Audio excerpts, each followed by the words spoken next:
আসসালামু আলাইকুম, শুভ নববর্ষ। স্বাগত জানাচ্ছি আরটিভির রাতের সংবাদে। আপনাদের সঙ্গে আছি আমি ফারজানা তানি। 1432-এর বিদায়ে বাংলা বর্ষপঞ্জিতে যুক্ত হলো নতুন বছর 1433। এবার ছায়ানটের বর্ষবরণের মূল ভাবনা চিত্ত জেথা ভয়শূন্য, উচ্চ জেথা শির। বছরের প্রথম সূর্যকে স্বাগত জানাতে ভোর থেকেই সব স্তরের মানুষের ভিড় জমে রমনা বটমূলে। সম্প্রীতির বন্ধন অটুট রাখার মানবিক প্রত্যয়ে মুখর হয়ে ওঠে পুরো প্রাঙ্গণ। নববর্ষ বরণের খবর জানাচ্ছেন সাদিয়া কানিজ, ছবি তুলেছেন স্বপন দেওয়ান।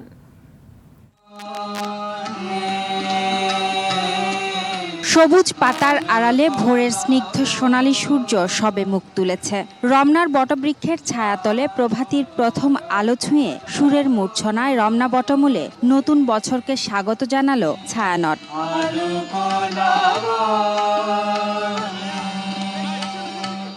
রবীন্দ্রনাথ ঠাকুর, কাজী নজরুল ইসলাম, লালন সাঁই ও লোকগানের সুরে মুখর হয়ে ওঠে চারদিক।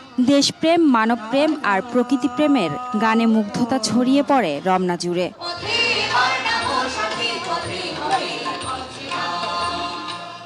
গান সার্বজনীন। এই আনন্দ উৎসবে সামিল সব শ্রেণী পেশার মানুষ গেয়ে ওঠেন সমবেত কণ্ঠে। গানের পরিবেশ আসলে সবাইকেই মুগ্ধ করে, তো আমাকেও মুগ্ধ করছে, যেহেতু প্রথমবার এসেছি আরো বেশি মুগ্ধ করছে। সবার পথ যখন মিলে যায় রমনা বটমূলে, বর্ষবরণের আয়োজন রূপ নেয় বর্ণাঢ্য মহোৎসবে। বাঙালি সংস্কৃতির সঙ্গে পরিচিতির জন্য বর্ষবরণ অনুষ্ঠানে হাজির নতুন প্রজন্মের কচিকাচারাও। সবার মতন করে চলতে পারে, মানে কোনো জাতি, ধর্ম, বর্ণ, গোত্র কোনো জাতিভেদ না থাকে। এই দিনে সবার প্রত্যাশা থাকে যে পুরো বছরটাই যেন এই দিনের মতো সূর্যোদয়ের আলো যেভাবে প্রকাশিত হয়, মানুষের জীবনের সব সৌন্দর্যগুলো যেন এইভাবে প্রকাশিত হয়। এটা শুধু বাঙালির একটা ঐতিহ্য নয়, এটা বাঙালির একটা সংহতি এবং ঐক্যের প্রতীক। নতুন বছরে জরাজীর্ণতা আর গ্লানি ভুলে ধরণী সেজে উঠবে নতুন রূপে। ভীতিহীন সমতার সমাজ গড়ার প্রত্যয় ছিল বটমূলে সমবেতদের। ভয় ভেঙে আসলে আমাদেরকে বেরিয়ে আসতে হবে, কারণ এটা বাংলার সংস্কৃতি যে আমরা নতুন বছরকে, বাংলা বছরকে বরণ করে নেই সবাই মিলে একসাথে। নতুন বছরে বাংলাদেশ সহ গোটা বিশ্বে সব ধরনের যুদ্ধ আর সহিংসতা থেমে যাক, জাগ্রত হোক সবার মূল্যবোধ, এমন বার্তায় দিলেন ছায়ানটের গুণীজনরা। কোনো বাধা আমাদেরকে যেন কোনোভাবে প্রতিহত না করে, সেই প্রত্যয়টা আজকের বছরের প্রথম দিনে সেই শপথ নিয়ে চলা শুরু করলাম। এই যে সংস্কৃতি যাত্রাপথ নির্বিঘ্ন হবে, আমরা নির্ভয়ে গান গাইতে পারব। যে অস্থিরতা, যে অনিশ্চয়তা, যে সাংঘর্ষিক অবস্থা, তার অবসান হবে। পহেলা বৈশাখ বাঙালির চিরন্তন সংস্কৃতির ধারক বাহক। এই ঐতিহ্য যেন কালের স্রোতে হারিয়ে না যায়, এমন চাওয়া সবার। পহেলা বৈশাখ মানেই প্রাণের উৎসব, তাই তো ধর্মবর্ণের ভেদাভেদ ভুলে প্রাণের উৎসবে মেতেছে সবাই। এই বন্ধন ছড়িয়ে দিক ভালোবাসা, সম্প্রীতি আর মানবতা। নতুন বছরে সবার প্রত্যাশা হাতে হাত রেখে একসাথে চলবার এবং বাংলার জয়গান গাইবার। সাদিয়া কানিজ, আরটিভি, রমনা বটমূল, ঢাকা। ঢাকা বিশ্ববিদ্যালয়ের চারুকলা অনুষদ প্রাঙ্গণ যেন রঙের মহাসমুদ্র। বাংলা নববর্ষ নামের প্রাণের উৎসব ঘিরে বৈশাখী শোভাযাত্রায় নেমেছে মানুষের ঢল। অগণিত মুখ, সীমাহীন স্বপ্নের একটাই সুর, এসো হে বৈশাখ, এসো এসো। এবারের শোভাযাত্রার মূল প্রতিপাদ্য ছিল নববর্ষের ঐক্যতান, গণতন্ত্রের পুনরুত্থান। শাকিলা করিমের রিপোর্টে থাকছে বিস্তারিত।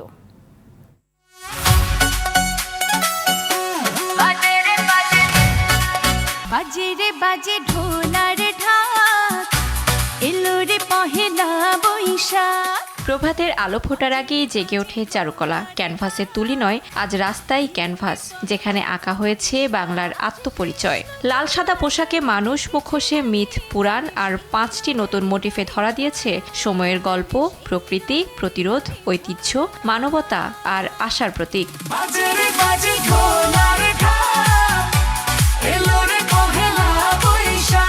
বিভিন্ন দেশের অতিথিরা এই উৎসবে যেন খুঁজে পাচ্ছেন এক অন্য বাংলাদেশ, যেখানে উৎসব মানে কেবল আনন্দ বা রং নয়, চেতনারও উন্মোচন। ঢাকের তালে তালে এগিয়ে চলে শোভাযাত্রা। I feel very lucky to have arrived in Bangladesh at such a festive time. I am from Italy. আমাদের এটা একটা বাংলার ঐতিহ্য, আলাদা করে বলার কিছু না, একটা অন্যরকম একটা অনুভূতি।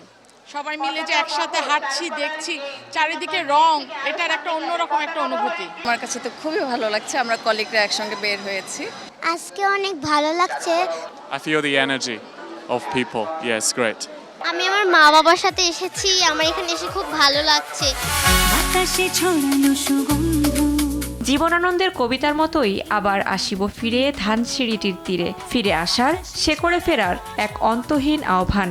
রং, মুখোশ আর মানুষের উচ্ছ্বাসে আজকের চারুকলা যেন হয়ে উঠেছে জীবন্ত কবিতা, যেখানে প্রতিটি মুখে একটি কথা, নতুন বছর মানেই নতুন আশার শুরু। শুভ নববর্ষ। শুভ নববর্ষ। শুভ নববর্ষ। সবাইকে শুভ নববর্ষ। শুভ নববর্ষ। শুভ নববর্ষ।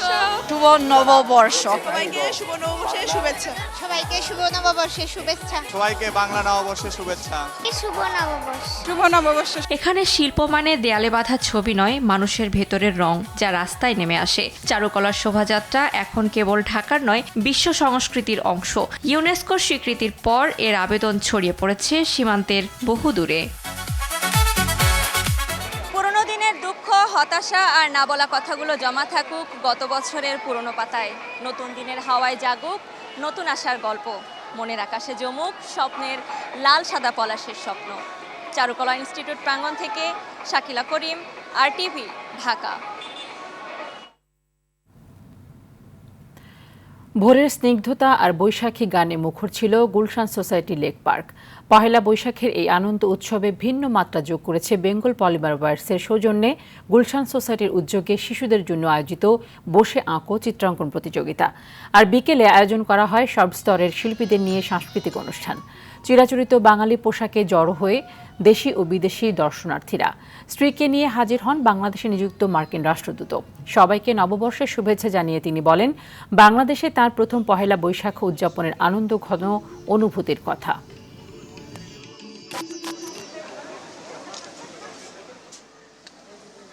আমরা চাই যে আমাদের বাংলাদেশের বাঙালির যে ঐতিহ্য, বাংলাদেশের যে সংস্কৃতি, এগুলি বেঁচে থাকুক এবং আমাদের নতুন জেনারেশন যেন আমাদের বাংলাদেশের সংস্কৃতি, বাংলাদেশের স্বাধীনতা যুদ্ধ, আমাদের যে ঐতিহ্য সেটা ধারণ করুক। বাচ্চাদের কিন্তু অনেক কনসার্ন। এখন কথা হচ্ছে যে আমরা যারা অভিভাবক, আমাদেরকে তাদেরকে এই সুযোগটা করে দিতে হবে।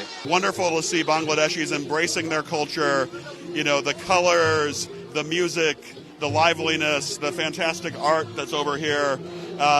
The food that I hope I'll see some food later, you know, everything, you know, it's just great to be part of the festivities, great to be here with the Gulshan Society, you know, fairly close in my neighborhood, so just happy to be here with you all today. এবার অন্যান্য প্রসঙ্গ। বিতাড়িত স্বৈরাচারের ভূত বর্তমান বিরোধী দলের কাঁধে চেপে বসেছে বলে মন্তব্য করেছেন প্রধানমন্ত্রী তারেক রহমান। তিনি বলেন, জুলাই সনদ অক্ষরে অক্ষরে পালন করবে বিএনপি। বিকেলে টাঙ্গাইলের সন্তোষে মজলুম জননেতা মাওলানা আব্দুল হামিদ খান ভাসানীর মাজার জিয়ারত শেষে আয়োজিত সুধী সমাবেশে তিনি এসব কথা বলেন। এর আগে টাঙ্গাইল শহরের পৌর উদ্যানে কৃষি মেলা উদ্বোধন করে মেলা প্রাঙ্গণ ঘুরে দেখেন প্রধানমন্ত্রী।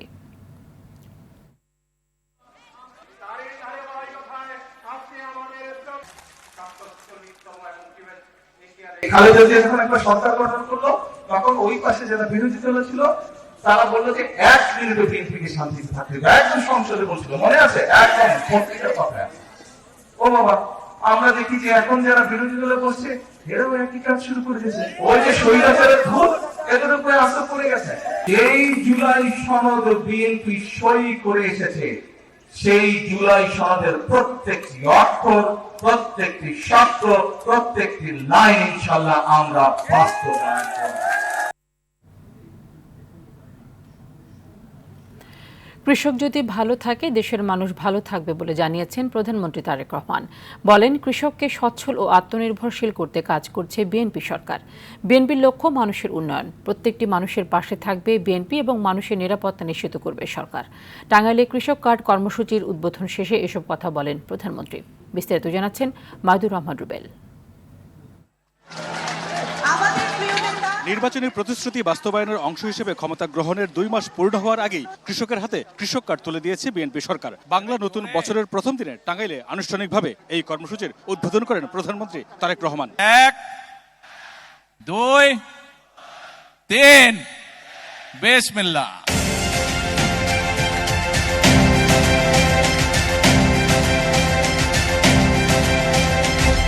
কার্ডের মাধ্যমে কৃষকরা ন্যায্য মূল্যে বীজ, সার, কীটনাশক সহ প্রয়োজনীয় কৃষি উপকরণ ক্রয়ের পাশাপাশি ফসল বিক্রি, সহজ শর্তে কৃষি ঋণ, বীমা সহ আরো বেশ কিছু সুবিধা পাবেন। সম্মানিত কৃষানী লায়লা বেগম। দেশের কৃষক কৃষানীদের সঙ্গে সম্পৃক্ত বলে কৃষক কার্ড বিতরণের কর্মসূচি উদ্বোধনের দিন হিসেবে পহেলা বৈশাখকে বেছে নিয়েছে বিএনপি সরকার। আগামী 5 বছর 2,75,00,000 কৃষকের মাঝে পর্যায়ক্রমে কৃষক কার্ড পৌঁছে দেবে সরকার। আমাদের চেষ্টা থাকবে যে শুধু কৃষি পণ্য উৎপাদন করলেই হলো না, সেই সকল অঞ্চলে কিভাবে কৃষি পণ্যের সাথে সম্পর্কিত যে সকল কলকারখানা আছে সেগুলিও যাতে প্রতিষ্ঠিত করা যায়, যাতে কৃষক তার পণ্যের মূল্য আরো বেশি পেতে পারে, যাতে করে আমাদের কৃষিজাত পণ্য এগুলো যাতে বিদেশে আমরা রফতানি করতে পারি, সেই জন্য আমরা পদক্ষেপ গ্রহণ করব। প্রাথমিকভাবে 10টি জেলার 22,000 কৃষকের মাঝে বিতরণ করা হচ্ছে কৃষি কার্ড। পরবর্তীতে ধাপে ধাপে এটি সারা দেশে সকল কৃষকের কাছে পৌঁছে দেওয়ার কথা বলেন সরকার প্রধান। ফসলটা যখন বেশি হয় তখন অনেক সময় দাম পায় না, কিন্তু আমরা যদি কোল্ড স্টোরেজে রাখতে পারি তাহলে কৃষক ভাইরা পরবর্তীতে দাম পায়।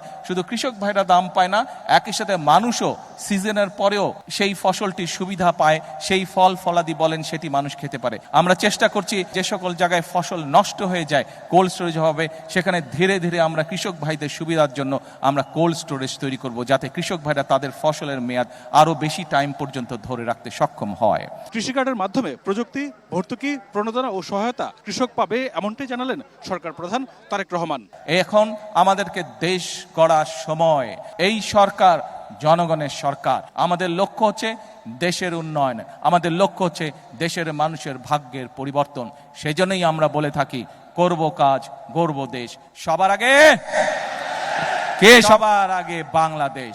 কৃষকের দীর্ঘদিনের আক্ষেপ তার ফসলের ন্যায্য মূল্য না পাওয়া, তার উপর মধ্যস্বত্বভোগীর দৌরাত্ম্য তো রয়েছেই। কৃষি কার্ডের সফল বাস্তবায়ন হলে মধ্যস্বত্বভোগীর দৌরাত্ম্য যেমন ঘুচবে, তেমনি কৃষক তার ফসলের ন্যায্য মূল্য পাবেন বলেই মনে করছেন কৃষকরা। একই সাথে ফসলের উৎপাদনে সেচ, বীজ এবং সারের সর্বোত্তম ব্যবহার নিশ্চিত করা সম্ভব হবে কৃষি কার্ডের মাধ্যমে, এমনটাই প্রত্যাশা এই এলাকার কৃষকদের। মাইদুর রহমান রুবেল, RTV, টাঙ্গাইল। দেশে হাম ও হামের উপসর্গ নিয়ে গত 24 ঘন্টায় আরও 9 শিশুর মৃত্যু হয়েছে। এর মধ্যে একটি শিশুর হামে মৃত্যুর বিষয়টি নিশ্চিত করেছে স্বাস্থ্য অধিদপ্তর। বাকি 8 শিশু হামের উপসর্গ নিয়ে মারা গেছে।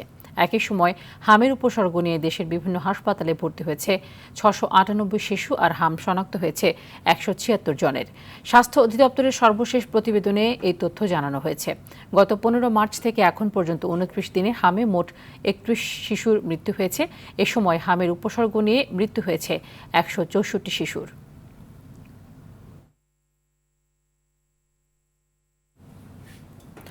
কুমিল্লার দাউদকান্দিতে চাল বোঝাই ট্রাক খাদে পড়ে 7 জন নিহত হয়েছেন।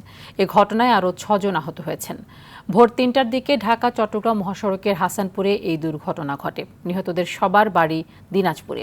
মৃত্যুর খবর পাওয়ার পর থেকেই তাদের বাড়িতে চলছে শোকের মাতম। প্রতিনিধিদের পাঠানো তথ্য ও চিত্রে আরও জানাচ্ছেন সুলাইমান কবির।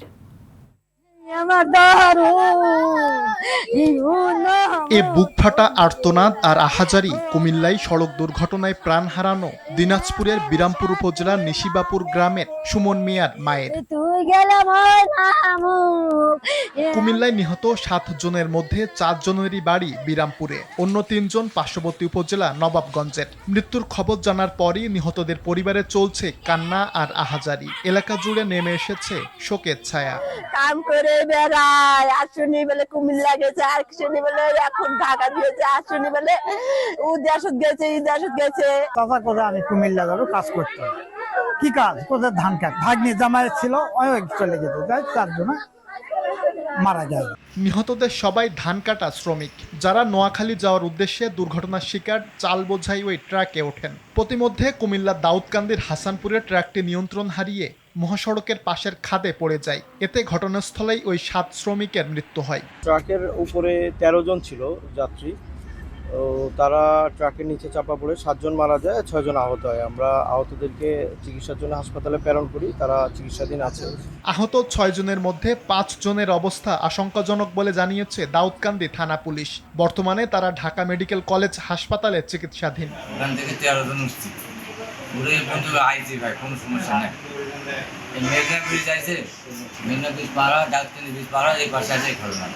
গাড়িটা ওই ড্রাইভার হেল্পার দিতে যখন দিতে তখন এই ঘটনাটা। এছাড়াও রংপুরের পীরগঞ্জ, যশোরের ঝিকরগাছা ও চট্টগ্রামের চন্দনাইশে পৃথক সড়ক দুর্ঘটনায় আরও ৩ জনের মৃত্যু হয়েছে।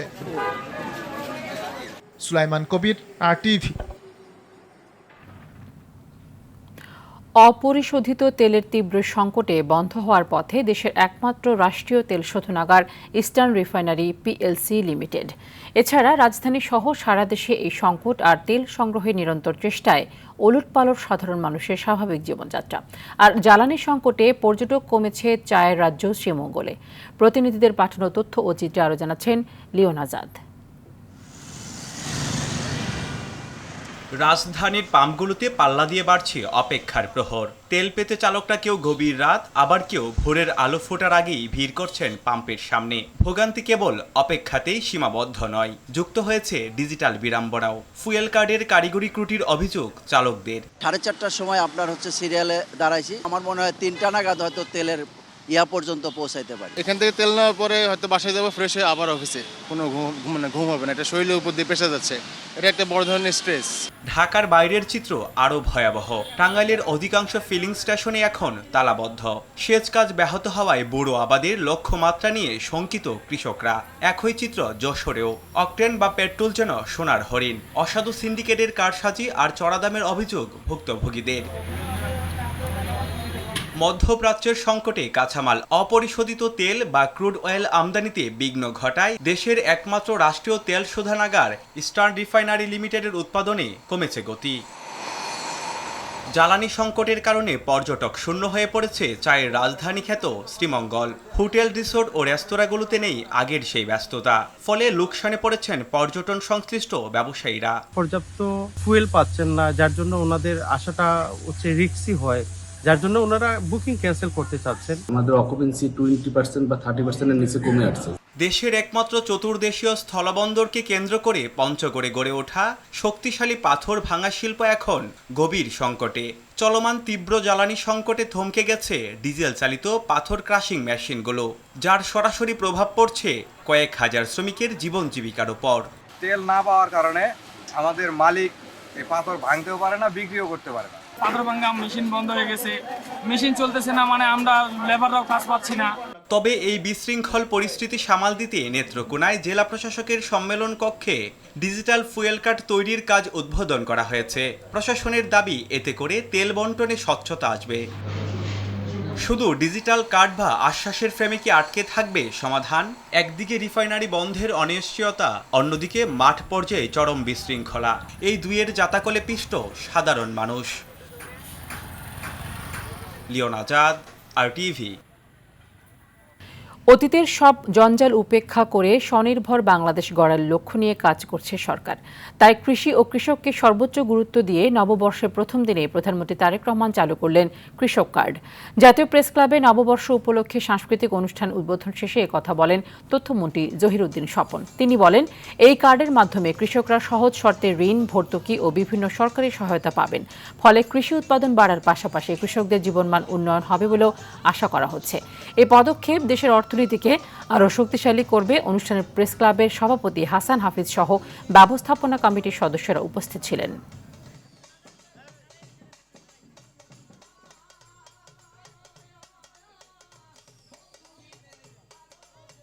এবারের নববর্ষকে আমাদের সরকার, তারেক রহমানের সরকার, কৃষকদের জন্য এবং কৃষি অর্থনীতির জন্য উৎসর্গ করেছি।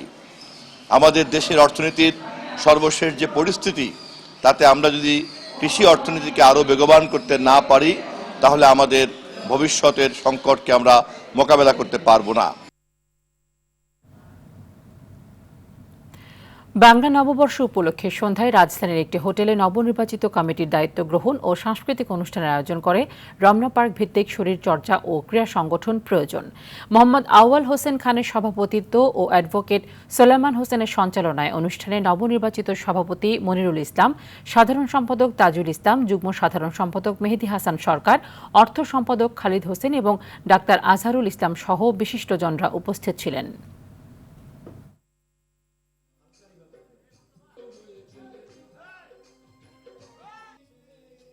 ন্যাশনাল লাইফ ইন্স্যুরেন্স আন্তর্জাতিক সংবাদ। যুক্তরাষ্ট্রের দেয়া হরমুজের অবরোধের বিরুদ্ধে অবস্থান নিয়েছে বিশ্বের বিভিন্ন দেশ। অবরোধ থেকে সরে যেতে যুক্তরাষ্ট্রকে চাপ দিচ্ছে সৌদি আরব। আঞ্চলিক অখণ্ডতাকে সম্মান জানানোর আহ্বান জানিয়েছে চীন ও কাতার। এদিকে হরমুজ অবরোধ ও ইরান যুদ্ধ নিয়ে আলোচনার জন্য রাশিয়া, সংযুক্ত আরব আমিরাত এবং স্পেনের উচ্চ পর্যায়ের কর্মকর্তাদের সঙ্গে বৈঠক করেছেন চীনের প্রেসিডেন্ট শি জিনপিং। বিস্তারিত জানাচ্ছেন আব্দুল মালেক। যুদ্ধ শুরুর কিছুদিন পর থেকেই হরমুজ প্রণালী বন্ধ রেখেছে ইরান। এতে এ পথে চলাচলকারী নৌযানগুলোর নিয়ন্ত্রণ করছে তেহরান। অবাধে চলছে ইরানের জাহাজ। তবে পাকিস্তানের আলোচনায় কোনো ফল না আসায় হরমুজ প্রণালী পাল্টা অবরোধ দেয় যুক্তরাষ্ট্র। এবারে সেই অবরোধ থেকে সরে যেতে যুক্তরাষ্ট্রকে চাপ দিচ্ছে সৌদি আরব। দেশটির কর্মকর্তাদের বরাত দিয়ে এমনই তথ্য জানিয়েছে সংবাদ মাধ্যম ওয়াল স্ট্রিট জার্নাল। প্রতিবেদনে বলা হয়, সৌদি আরবের আশঙ্কা মার্কিন প্রেসিডেন্ট হরমুজ প্রণালী অবরুদ্ধ করার যে পদক্ষেপ নিয়েছেন তাতে ইরানের সঙ্গে উত্তেজনা আরও বাড়তে পারে এবং এর পাল্টা ব্যবস্থা হিসেবে ইরান বাবেল মানদেব প্রণালী বন্ধ করে দিতে পারে। উপসাগরীয় দেশগুলোর সার্বভৌমত্ব, নিরাপত্তা ও আঞ্চলিক অখণ্ডতাকে সম্মান জানানোর আহ্বান জানিয়েছে চীনের প্রেসিডেন্ট শি জিনপিং। দেশটির পররাষ্ট্র মন্ত্রণালয়ের মুখপাত্র গুয়া জিয়াংকুন বলছেন, যুক্তরাষ্ট্র যেভাবে সামরিক তৎপরতা বৃদ্ধি ও ইরানের বন্দর অবরোধের পদক্ষেপ নিয়েছে তা শুধু উত্তেজনায় বাড়াবে এবং যুদ্ধবিরতি চুক্তিকে আরও দুর্বল করবে। অবরোধ ইস্যুতে কাতার বলছে, হরমুজ প্রণালীর নিরাপত্তায় কোনো পক্ষকেই হুমকির মুখে ফেলতে পারে না। সংকটের সমাধান অবশ্যই আঞ্চলিক হতে হবে, এমনটি জানিয়েছেন দেশটির পররাষ্ট্র মন্ত্রণালয়ের মুখপাত্র মাজেদ আল আনসারি। গতকাল ট্রাম্পের পাল্টা অবরোধের নিন্দা জানিয়েছিল রাশিয়াও। চলমান উত্তেজনার মাঝেও যুক্তরাষ্ট্র ইরানের মধ্যকার শান্তি আলোচনার দ্বিতীয় দফা আগামী বৃহস্পতিবার অনুষ্ঠিত হতে পারে বলে জানিয়েছে এএফপি। প্রতিবেদন অনুযায়ী আলোচনাটি হওয়ার সম্ভাবনা রয়েছে ইসলামাবাদ অথবা জেনেভায়। এদিকে ইরানের সঙ্গে যুদ্ধবিরতির মাঝেও দক্ষিণ লেবাননের বেশ কয়েকটি শহরে বিমান হামলা চালিয়েছে ইসরায়েল। দেশটির পশ্চিম বেকা অঞ্চলের সাহমারে একই পরিবারের 3 জন ও দক্ষিণ লেবাননের সিডনে আরও 3 জন নিহত হয়েছে। এছাড়া উত্তর গাজার বেইত লাহিয়ায় ইসরায়েলি বোমা হামলায় এক ফিলিস্তিনি নিহত হয়েছেন। আব্দুল মালেক, RTV।